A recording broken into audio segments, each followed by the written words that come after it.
ইস, এসব practical class না আমার একদম অসহ্য লাগে। কেন, স্যার কি বলেছে মনে নেই তোর? উনি আবার কি বললেন? এই যে শহর, দেয়াল, সবকিছুর মাঝে লুকিয়ে আছে তোর আমার মতো কিছু মানুষের শত শত বছরের সুখ, দুঃখ, ভালোবাসা।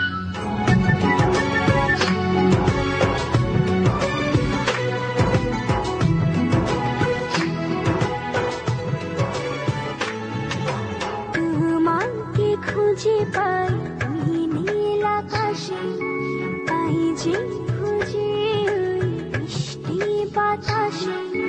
তোমাকে খুঁজে পাই ওই নীল আকাশে, তাই যে খুঁজে ওই মিষ্টি বাতাসে। তোমায় ভালোবাসি, আমি ভালোবাসি, পেতে চাই